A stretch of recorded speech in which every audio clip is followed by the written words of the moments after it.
The May 2026 federal budget has just landed, and it's not a small tweak, it's a rewrite. For decades, Australian investors have used tax losses to justify bad investments.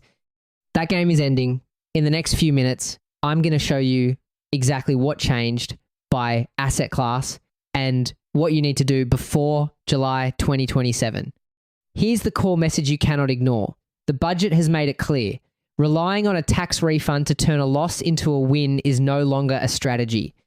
From 1 July 2027, the rules shift hard. Your new focus? Assets with genuine economic value and positive cash flow. Things that pay you rent, dividends, or interest every single month, regardless of what happens at tax time. Residential property gets the biggest hit. Starting 1 July 2027, negative gearing is limited to new builds only. If you own an existing investment property, you can no longer offset rental losses against your wage or salary income after that date. That means you have roughly 12 months to stress test. Ask yourself, at 6.5% interest, does the rent cover the mortgage? If the answer is no and it's not a new build, you're holding a problem.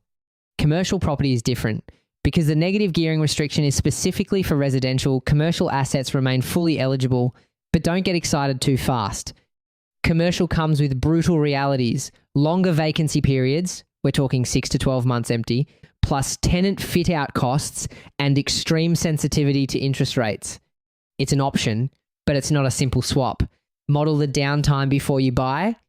Shares and ETFs don't get negative gearing changes, but they do get CGT changes from 1 July 2027.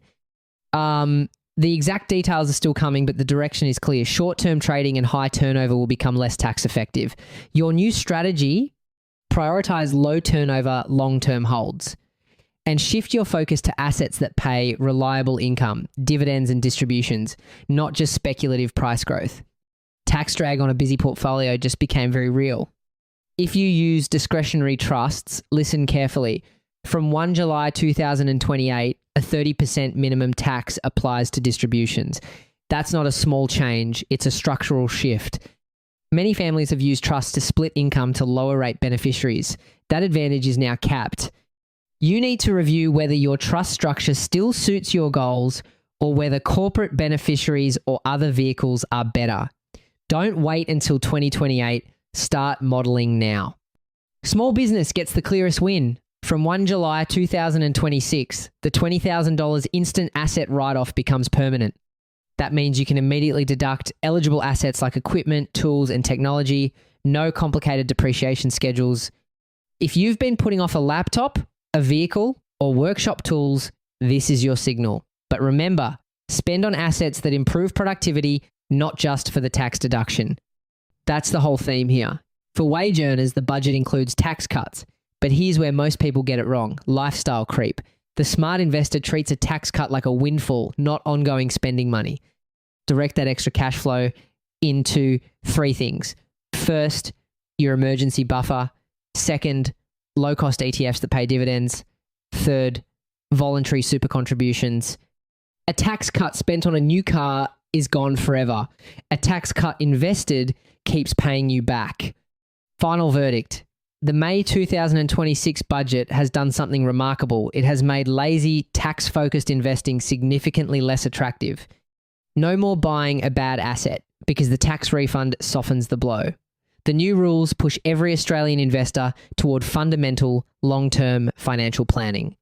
Your job now is simple. Stress test your cash flow, hold assets longer, and ignore the illusion of a tax refund saving a bad investment.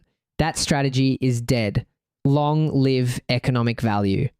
If this video helped you see the 2026 budget differently, hit like and subscribe.